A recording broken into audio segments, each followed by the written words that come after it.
এখন পর্যন্ত গল্পে আমরা দেখেছি যে একটা অজানা ভাইরাসের কারণে পৃথিবীতে থাকা প্রায় সব মানুষ মারা যায়, কিন্তু কিভাবে যেন ফিলিপ নামের এক ব্যক্তি বেঁচে যায়। সে অন্য কোনো মানুষের খোঁজে এদিক ওদিক ঘুরে বেড়াতে থাকে। আর এরপর ক্যারল, মেলিসা, টড এবং আরও 2 মেয়ের সঙ্গে দেখা হবার পর কি কি হয় সেটা তো তোমরা আগের ভিডিওগুলোতেই দেখেছো। আর যদি না দেখে থাকো তাহলে আগে ওই ভিডিওগুলো দেখে আসো। লিংক এই ভিডিওর ডেসক্রিপশন বক্সে পেয়ে যাবেন। আর ওই ভিডিওগুলো দেখে থাকলে এই ভিডিওটা কন্টিনিউ করুন। 3 নম্বর ভিডিওর শেষে আমরা আরও একজন কালুয়া মানুষকে দেখি যে ফিলিপকে কোলে করে নিয়ে আসে। এরপর সেই লোক সবাইকে বলতে থাকে যে সে 77 রুট ধরে যাচ্ছিল। হঠাৎ সে একটি বিশাল বিজ্ঞাপনের বোর্ড দেখে, যার পাশে একটি সিঁড়ি পড়েছিল এবং কাছেই একটি গাড়ি দাঁড়িয়েছিল। সে উপরের দিকে তাকিয়ে দেখে বিজ্ঞাপন বোর্ডের উপরে কিছু একটা নড়ছে। তাই সে উপরে উঠে দেখে ফিলিপ অজ্ঞান অবস্থায় সেখানে পড়ে আছে। তখন ক্যারল তাকে ধন্যবাদ জানায় এবং তার নাম জিজ্ঞেস করে। সেই লোক বলে তার নাম এডি, সে নর্থ ক্যারোলিয়ান বড় হয়েছে এবং সে একজন মেকানিক ছিল। এইটা শুনে ফিলিপও বলে ওঠে সেও নর্থ ক্যারোলিয়ান বড় হয়েছে, কিন্তু কেউ তার কথায় কান দেয় না, কারণ সবাই জানতো সে 1 নম্বরের মিথ্যাবাদী। ঠিক তখনই টড এডিকে দেখে বলে, আমি এই সুন্দরী মেয়ে মেলিসার বয়ফ্রেন্ড। আসলে টড এমনটা বলেছিল শুধু এই জন্য যাতে এডি মেলিসার উপরে লাইন মারতে শুরু না করে।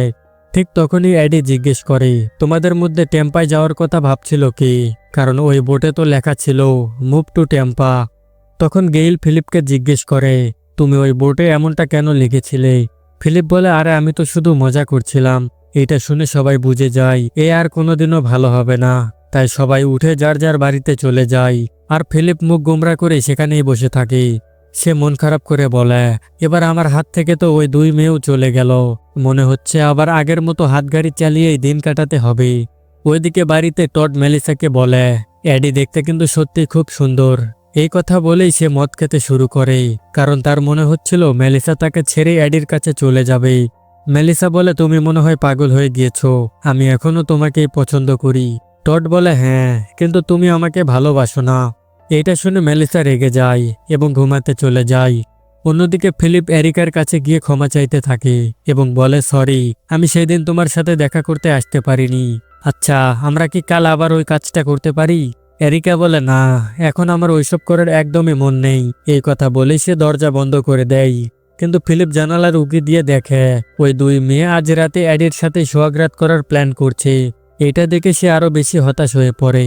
পরের দিন সকালে সে সবাইকে নিয়ে একটা মিটিংয়ে বসে এবং বলে, একজন প্রেসিডেন্ট হিসেবে আমি তোমাদের সামনে একটা ঘোষণা দিতে চাই। এরিকা বলে, এইসব আবার কি আজে বাজে কথা? টড তখন বলে, হ্যাঁ, এই গাধাটাই নাকি আমেরিকার প্রেসিডেন্ট। ঠিক তখনই এডি ফিলিপকে জিজ্ঞেস করে, তো প্রেসিডেন্ট সাহেব, বলবেন কি বিদ্যুৎ উৎপাদন করার জন্য আপনি কি করেছেন? ফিলিপ বলে, আমরা বিদ্যুৎ বানানোর জন্য জেনারেটর ব্যবহার করি। আর কোনো প্রশ্ন আছে? এডি আবার জিজ্ঞেস করে, এখানে যখন এত ভালো আর জোর বাতাস বইছে তখন আমরা বিদ্যুৎ তৈরির জন্য উইন্ডো মিল ব্যবহার করছি না কেন? মেলিসা বলে, কারণ আমরা তো বানাতেই জানি না। এডি বলে, এইসব নিয়ে চিন্তা করো না, আমি সবকিছু দেখে নেব। এইটা শুনে মেলিসা এডির উপর খুব ইমপ্রেস হয়ে যায়।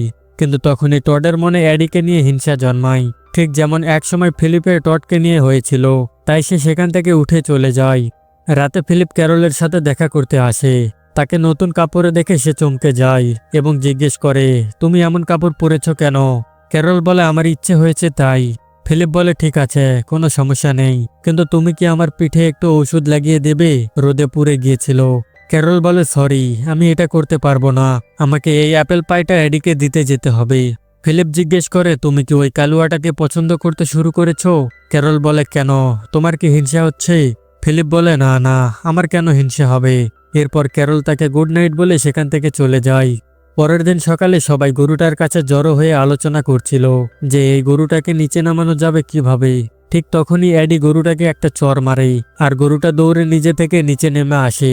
এটা দেখে সব মেয়েরাই এডির প্রশংসা করতে শুরু করে। ওইদিকে ফিলিপ আর টড দুজনেই এডিকে দেখে ভীষণ জ্বলতে শুরু করে। এরপর ফিলিপ চা বানানোর জন্য গরুর কাছে দুধ নিতে যায়। সেখানে গিয়ে সে দেখে গরুটার জন্য একটা নতুন গোয়ালঘর বানানো হয়েছে। ফিলিপ ক্যারলকে জিজ্ঞেস করে, এই গোয়ালঘরটা কে বানিয়েছে? ক্যারল বলে, আমাদের সবার প্রিয় এডি বানিয়েছে। এইটা শুনে ফিলিপ ভেতরে ভেতরে জ্বলতে শুরু করে। সে তখন জিজ্ঞেস করে, কাল রাতে তো তুমি ওর সাথেই ছিলে, তাই না? তাহলে তোমাদের মধ্যে কি কি হয়েছে? ক্যারল উল্টো জিজ্ঞেস করে, কেন, তোমার কি হিংসা হচ্ছে? ফিলিপ বলে, না, আমি কারো প্রতি হিংসা করি না। ওইদিকে এডি যখন জেনারেটর ঠিক করছিল তখন গেইল আর এরিকা এসে তাকে ফ্লার্ট করতে শুরু করে। ঠিক তখনই সেখানে ফিলিপ আর ক্যারলও এসে যায়। ক্যারল এডিকে জিজ্ঞেস করে, আজকাল তুমি কোথায় থাকছো? এডি বলে, এখনো কিছু ঠিক করিনি। ফিলিপ তখন বলে, তুমি চাইলে আমার সাথে থাকতে পারো, আমরা দুই ভাই একসঙ্গে অনেক মজা করব। এডি রাজি হয়ে বলে, ঠিক আছে, আমি তোমার সাথেই থাকবো। এরপর ফিলিপের বাড়িতে এডি যখন গোসল করতে গিয়ে কাপড় খুলছিল তখন তার দুর্দান্ত বডি দেখে ফিলিপ অবাক হয়ে তাকিয়ে থাকে। তার পরের দিন থেকেই ফিলিপও বডি বানানোর জন্য পুশ আপ দেওয়া শুরু করে, কিন্তু 10-12টা পুশ আপ দিয়েই তার মনে হতে থাকে তার বডি নাকি একদমই তৈরি হয়ে গিয়েছে। তাই সে নিজের বডি দেখানোর জন্য এডির কাছে যায়। এডি তাকে দেখে বলে, ভাই, তুই এভাবে কাপড় ছাড়া ঘুরছিস কেন? গিয়ে জামা পরে আয়। ফিলিপ বলে, কাল তো তুইও আমাকে তোর বডি দেখিয়েছিলি। এডি বলে, তুই পাগল নাকি? আমি তো গোসল করতে যাচ্ছিলাম। ফিলিপ বলে, হ্যাঁ, আমিও তো গোসল করতে যাচ্ছি। তোর কি মনে হলো আমি এখানে বডি দেখাতে এসেছি? ওইদিকে টড মেলিসার সাথে দেখা করতে তার বাড়িতে যায়। সে বলে, আজকাল তুমি ওই এডির সাথে খুব মজা করছো, কিন্তু যদি তুমি চাও আমরা দুইজন সবসময় একসাথে থাকি তাহলে ওর সাথে ঘোরা বন্ধ করো। মেলিসা বলে, দেখো, আমরা দুইজন একসাথে অনেক ভালো সময় কাটিয়েছি। কিন্তু সে আর কিছু বলার আগেই টড বলে, আমি জানি তুমি কি বলতে চাও, কিন্তু তুমি আমার সাথে ব্রেকআপ করার আগেই আমি নিজেই তোমার সাথে ব্রেকআপ করছি। মেলিসা বলে, ঠিক আছে, যদিও আমি এটা বলতে চাইনি, তবুও ঠিক আছে, যেমনটা তোমার ইচ্ছা। এই কথা বলেই সে টডের মুখের উপরে দরজা বন্ধ করে দেয়। অন্যদিকে গেইল এডিকে পটানোর জন্য তার আইসক্রিম মেশিন ঠিক করছিল। ঠিক তখনই সেখানে এরিকা আর ক্যারলও চলে আসে। এরিকা তার জন্য কিছু রান্না করে নিয়ে আসে, আর ক্যারল নিজের হাতে বানানো একটা মাফলার নিয়ে আসে। মাফলারটা এডির খুব পছন্দ হয়। এইদিকে আমরা দেখি টড আর ফিলিপ একসাথে বসে নিজেদের দুঃখ ভাগাভাগি করছিল। এই কালুয়াটা আসার পর থেকেই কেউ আমাদের কোনো সম্মানই করছে না। টড বলে, হ্যাঁ, মেলিসাও আমাকে ছেড়ে চলে গিয়েছে। আচ্ছা, তোর কি মনে হয় ওই এডি কি মেলিসাকে পটাতে পারবি? ফিলিপ বলে, হ্যাঁ ভাই, একদমই পারবি। আর কে জানে, হয়তো ওর সাথে প্রথম রাতও কাটিয়েছে। এরপর রাতে সবাই একটি মিটিংয়ে বসে। সেখানে ক্যারল সবাইকে বলে যে এডি আসার পর থেকেই তাদের জীবন অনেক সহজ হয়ে গিয়েছে। এই কথা শুনে ফিলিপের একদমই ভালো লাগে না। সে এডিকে বলে, ভাই, আমি তোর সব প্ল্যান বুঝে গিয়েছি। তুই সবাইকে নিজের দিকে টানছিস যাতে আমেরিকার প্রেসিডেন্ট হতে পারিস। এডি বলে, না ভাই, আমার প্রেসিডেন্ট হওয়ার কোনো ইচ্ছা নেই। ফিলিপ বলে, এমনিতেও তুই প্রেসিডেন্ট হতেও পারবি না, কারণ এখনো ইলেকশন হতে 4 বছর বাকি। তখন এরিকা বলে, 4 বছর অপেক্ষা করার কি দরকার, এখনই ভোটিং করা যাক। আর আমি ভোট দিচ্ছি এডিকে। এটা শুনে বাকিরাও এডিকে ভোট দেয়। এর ফলে ফিলিপকে সরিয়ে নতুন প্রেসিডেন্ট হিসেবে এডিকে বেছে নেওয়া হয়। এরপর এডি সবাইকে জিজ্ঞেস করে, আমাদের কাছে তো এখন অনেক জমি ফাঁকা আছে, কেউ কি ফসল ফলানোর কথা ভেবেছো? তখনই সঙ্গে সঙ্গে ফিলিপ বলে ওঠে, শালা, তুই তো আমার আইডিয়াই চুরি করেছিস। আমি তো আগেই একটা খেতে কাজ শুরু করে দিয়েছি, কিন্তু কেউ তার কথা বিশ্বাস করে না, কারণ সে সবসময় মিথ্যা বলে এসেছে। এডি বলে, ঠিক আছে, তাহলে আমি তোমার জমিটা দেখতে চাই। ফিলিপ বলে, আরে ভাই, গাছগুলো তো রাতে বিশ্রাম নেই, ওদের বিরক্ত করা ঠিক হবে না। এডি বলে, ঠিক আছে, তাহলে কাল সকালে দেখব। এরপর সবাই ঘুমাতে চলে যায়, আর ফিলিপ সারা রাত ধরে জমিতে গাধার মতো খাটতে থাকে। সকাল হয়ে গেলে সে জোরে জোরে চিৎকার করে সবাইকে ডাকতে থাকে।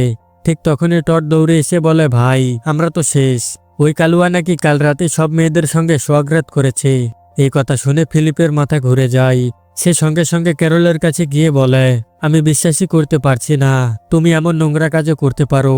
ক্যারল বলে, তাতে কি হয়েছে, আমাদের তো খুব মজা লেগেছে। এমন সময় মেলিসাও সেখানে আসে এবং বলে, বাহ এডি, তুমি পানির জায়গাটা ঠিক করে দারুণ কাজ করেছো। এটা শুনে ফিলিপ খুশি হয়ে যায় এবং মনে করে এই কালুয়া তাহলে কারোর সাথে কিছুই করেনি। এরপর এডি ফিলিপের সাথে তার ক্ষেত দেখতে যায় এবং বলে, ভাই ফিলিপ, মানতেই হবে, তুই সত্যি খুব ভালো কাজ করেছিস। কিন্তু সেই রাতেই আমরা দেখি এডি আর ক্যারল একসাথে রাত কাটাচ্ছে। যদিও ক্যারল এখানেও তার বকবক থামাতে পারে না, কিন্তু এডির কাছে এইসব বেশ ভালোই লাগছিল। নিচে গেইল আর এরিকা ক্যারলের চিৎকারের আওয়াজ শুনতে পাচ্ছিল। এই আওয়াজ তাদের একদমই ভালো লাগছিল না। টড আর ফিলিপও এইসব শুনে হতভম্ব হয়ে যায়। ফিলিপ বলে, আমি এডিকে মেরে ফেলতে চাই। টড বলে, ভাই, আমি তোর সাথেই আছি। পরের দিন এডি সোলার প্যানেল দিয়ে বিদ্যুৎ তৈরি করার কাজ করছিল। দূর থেকে টড আর ফিলিপ তাকে দেখছিল এবং প্ল্যান করছিল এই কালুয়াটাকে কিভাবে মারা যায়। কিন্তু তখনই টড ভয় পেয়ে বলে, ভাই, এইসব আমার দ্বারা হবে না, আমি কাউকে মারতে পারবো না। ফিলিপ বলে, এতে টেনশন নিচ্ছিস কেন? ওকে মারা তো খুবই সহজ। এরপর ফিলিপ বলে, আমরা ওকে ঘোরাতে নিয়ে যাওয়ার অজুহাতে মরুভূমিতে নিয়ে যাব, আর সেখানে ফেলে রেখে ফিরে আসব। এরপর ও নিজেই তৃষ্ণায় আর কষ্টে ধুকে ধুকে মারা যাবে। এটা শুনে টড ফিলিপকে জিজ্ঞেস করে, তাহলে কি সেই দিন তুইও আমাকে মারার জন্যই মরুভূমিতে নিয়ে গিয়েছিলি? ফিলিপ বলে, হ্যাঁ, আমি তোকে মারতে চেয়েছিলাম, কিন্তু আমি সত্যি এমন কিছুই করিনি। আমরা দুইজন সত্যিকারের বন্ধু। কিন্তু এটা শুনে টড খুব রেগে যায়। সে ফিলিপের সাথে বন্ধুত্ব ভেঙে দিয়ে সেখান থেকে চলে যায়। এরপর ফিলিপ ক্যারলের কাছে যায় এবং তাকে জিজ্ঞেস করে, এমন কিছু কি আছে যা তুমি আমাকে বলতে চাও? কারণ আমি একটা খালি বেলুনের প্যাকেট পেয়েছি, যেটার ভেতরে বেলুন থাকার কথা ছিল, কিন্তু সেটা খালি ছিল। আর এই খালি প্যাকেটটা আমি তোমার ডাস্টবিনে পেয়েছি। তার মানে গত রাতে তুমি ওই কালুয়াটার সাথে রাত কাটিয়েছিলে? ক্যারল বলে, হ্যাঁ, আমি অ্যাডির সঙ্গে রাত কাটিয়েছি, তাতে কি? এটা শুনে ফিলিপ ভীষণ রেগে যায়। সে বলে, যখন আমি তোমার সাথে রাত কাটাতে চেয়েছিলাম তখন তুমি আমার সামনে বিয়ের শর্ত দিয়েছিলে, কিন্তু ওই কালুয়াটার কাছে কি তুমি বিয়ের কথা বলেছিলে? ক্যারল বলে, হ্যাঁ, তোমার সামনে আমি বিয়ের শর্ত দিয়েছিলাম, কারণ আমরা দুইজন মিলে একটা বাচ্চা চেয়েছিলাম, কিন্তু অ্যাডির সাথে আমি কোনো বাচ্চা চাই না। এই কথা শুনে ফিলিপ আরো ক্ষেপে যায় এবং বলে, আমিও তো শুধু তোমার সাথে সময় কাটাতে চেয়েছিলাম, কিন্তু তুমি বলেছিলে বিয়ে করতেই হবে, আর তাতে আমার সব মুড নষ্ট হয়ে গিয়েছিল। ক্যারল কিছু না বলেই সেখান থেকে চলে যায়। এরপর ফিলিপ নিজের বাড়িতে ফিরে এসে দেখে অ্যাডি তার কাপড় গুছিয়ে নিচ্ছে, কারণ সে এখন ক্যারলের সাথে তার বাড়িতেই থাকতে যাবে। যাওয়ার সময় অ্যাডি ফিলিপকে বলে, ভাই, তোর কপাল সত্যি খুব খারাপ। ক্যারলের মতো মেয়েকে তুই কিভাবে হাতছাড়া করলি? সে আসলে সত্যি খুব ভালো মেয়ে। এই কথা শুনে ফিলিপ ভাবনায় পড়ে যায়, ক্যারলকে ছেড়ে দিয়ে সে কি সত্যি ভুল করেছে? এরপর সে আবার ক্যারলকে পটানোর চেষ্টা করতে শুরু করে। সে তার জন্য ফুল আনে, অনেক গয়না আনে, আর বলে, আমি তোমার জন্য একটা গানও লিখেছি। কিন্তু সে গান শোনানোর আগেই অ্যাডি সেখানে এসে পড়ে, আর ফিলিপকে না চাইতেও সেখান থেকে চলে যেতে হয়। এরপর রাতে সবাই একসাথে জড়ো হয়। সেখানে ক্যারল অ্যাডিকে হিরো অব দ্য ইয়ার বলে ঘোষণা দেয়। সে বলে, আমাদের অ্যাডি সোলার প্যানেল দিয়ে বিদ্যুৎ তৈরি করেছে। এরপর সে বিদ্যুৎ দিয়ে পাশে রাখা একটি ল্যাম্প জ্বালিয়ে দেখায়। এটা দেখে সবাই অনেক অবাক হয়ে যায় এবং বলে, তাহলে তো আমরা এই বিদ্যুৎ দিয়ে এসি, ফ্রিজ সবকিছুই চালাতে পারবো। কিন্তু এটা শুনে ফিলিপ খুব জ্বলতে শুরু করে। সে ইচ্ছে করে ওই লাইটটা নিচে ফেলে দেয় আর সেটা ভেঙে যায়। ফিলিপ বলে, সরি বন্ধুরা, ভুল করে পড়ে গিয়েছে। কিন্তু অ্যাডি তখন খুব রেগে যায় এবং বলে, শালা, তুই ইচ্ছে করে এটা ফেলে দিয়েছিস, তাই না? এখন তুই এটা তুলে ঠিক করবি। ফিলিপ বলে, এই কালুয়া, আমি তো বলেছি ইচ্ছে করে ফেলিনি, আর ফেললেও তুই আমার কি করতে পারবি? অ্যাডি তখন গম্ভীর গলায় বলে, চুপচাপ এটা তুলে ঠিক কর। ফিলিপ বলে, তুই আমার চেয়ে শক্তিশালী, তার মানে এই না যে আমি তোর সব কথা মানবো। আমি তোকে ভয় পাই না। এইসব কথা শুনে টড খুব রেগে যায়। সে বলে, শালা ফিলিপ, আমি তোকে দেখেছিলাম, তুই ওই লাইটটা ফেলে দিয়েছিস। এরপর সে অ্যাডিকে সব সত্য বলে দেয়। এই হারামিটা আজ সকালেই তোকে মারার প্ল্যান করেছিল। তোকে ঘুরতে নিয়ে যাওয়ার নাম করে মরুভূমিতেই ফেলে আসতো। এই একই কাজ সে আগেও আমার সাথে করার চেষ্টা করেছিল। এটা শুনে সবাই হতবাক হয়ে যায়। ফিলিপ এতটা নিচে নামতে পারে কিভাবে? এই কথা শুনে অ্যাডি ফিলিপের কাছে যায় এবং বলে, দেখ ফিলিপ, এখন সময় এসে গিয়েছে। তোকে আমাদের সবাইকে ছেড়ে এখান থেকে চলে যেতে হবে, কারণ এখানে থাকার যোগ্যতা তোর নেই। ফিলিপ বলে, না, আমি যাব না। এই জায়গাটা আমার, এখানেই আমার জন্ম, আর এখানেই আমি মরব। এই কথা বলে সে সবার দিকে তাকায়, এই আশায় যে কেউ না কেউ তার পাশে দাঁড়াবে, কিন্তু কেউই তার পাশে থাকে না। শেষমেশ সে বলে, ঠিক আছে, এমনিতেও এখানে আমার জন্য আর কিছুই বাকি নেই। এই কথা বলে সে দৌড়ে নিজের ঘরে ঢুকে যায় এবং দরজা বন্ধ করে দেয়, যাতে কেউ তাকে জোর করে বের করতে না পারে। এরপর আমরা দেখি কয়েকদিন কেটে যায়। ফিলিপের অবস্থা এতটাই খারাপ হয়ে যায় যে ক্ষুধার জ্বালায় তাকে টয়লেট পেপার খেতে হয়। ঠিক তখনই ক্যারল তার খোঁজ নিতে আসে, কিন্তু ফিলিপ তাকে সেখান থেকে চলে যেতে বলে। সে বলে, আমি জানি আমি ভালো মানুষ নই, কিন্তু তোমরা আমার সাথে এমনটা করতে পারো না। তোমরা আমাকে আমার নিজের বাড়ি থেকে বের করতে পারো না। ক্যারল বলে, আরে তোকে এখান থেকে কেউ বের করবে না। তুই তো নিজেই গত 3 দিন ধরে ঘরের ভেতরে বন্দি অবস্থায় ছিলি, তাই নিশ্চয় তোর খুব ক্ষুধা লেগেছে। বাইরে আয়, আমরা সবাই মিলে বসে খাওয়া দাওয়া করছি। তুইও আমাদের সাথে আয়। আমি কথা দিচ্ছি কেউ তোকে এখান থেকে বের করবে না। এটা শুনে ফিলিপ বাইরে বেরিয়ে আসে। সে দেখে সবাই মিউজিক বাজাচ্ছে, আনন্দ করছে, কিন্তু ঠিক তখনই অ্যাডি সেখানে এসে ফিলিপকে ধাক্কা মেরে নিচে ফেলে দেয়। এরপর তাকে টেনে হিঁচড়ে নিয়ে যেতে শুরু করে। এরপর যখন ফিলিপের জ্ঞান ফিরে, সে নিজেকে একটি গাড়ির ভেতরে দড়ি দিয়ে বাঁধা অবস্থায় দেখতে পায়। অ্যাডি তাকে অনেক দূরে এক মরুভূমিতে নামিয়ে দেয়। 2 দিনের খাবার দিয়ে বলে, কখনোই ফিরে আসার কথা ভাববি না। এই কথা বলেই অ্যাডি সেখান থেকে চলে যায়। ফিলিপ এই আশায় বসে থাকে যে কালুয়া নিশ্চয়ই তাকে নিতে আসবে, কিন্তু এডি ফিরে আসে না। এরপর ফিলিপ নিজের খাবারের দিকে তাকায় এবং একটা প্ল্যান বানায়।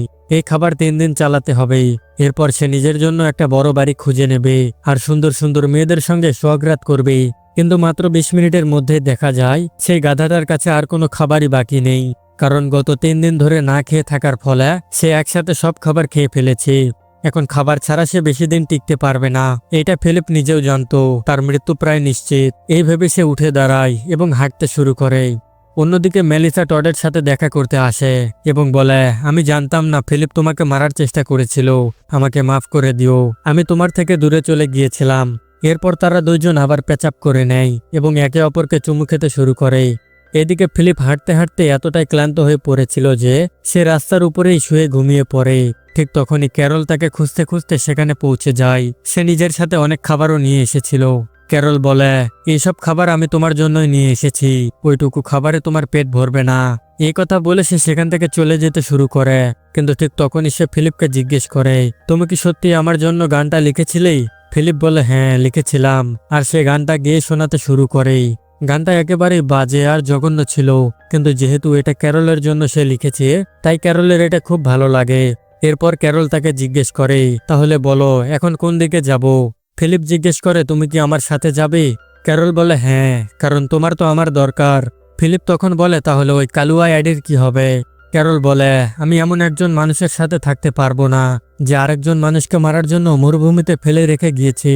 এরপর তারা দুইজন আবার গাড়িতে ওঠে এবং সিদ্ধান্ত নেয় তাদের আবার নতুন করে জীবন শুরু করা উচিত। এরপর তারা একে অপরকে আবার নতুন করে নিজেদের নাম এবং এক নতুন গন্তব্যের দিকে রওনা দেয়। এবং আমাদেরও এটা দেখে মনে হয় যে এই ভিডিওর পর অবশেষে এই সিরিজটা শেষ হলো, কিন্তু না না না, আমরা পৃথিবীর উপরে স্পেসে দেখি যে একটি স্পেসে একজন মানুষ এখনো বেঁচে আছে, যে পৃথিবীতে বেঁচে থাকা মানুষের সঙ্গে যোগাযোগ করার চেষ্টা করছে। এর মানে হলো এই গল্পটা এখনো শেষ হয়নি, এরপরের কাহিনী এখনো বাকি। আর আমাদের ফিলিপ তো এখনো সোহাগরাতি পালন করলো না। তো যদি আপনারা চান আমি এই সিরিজের পরবর্তী সিজনটাও এক্সপ্লেইন করি, তাহলে নিচে কমেন্টে পার্ট 5 লিখে জানাবেন, তাহলে আমি পরের পার্ট খুব তাড়াতাড়ি আনবো। ধন্যবাদ।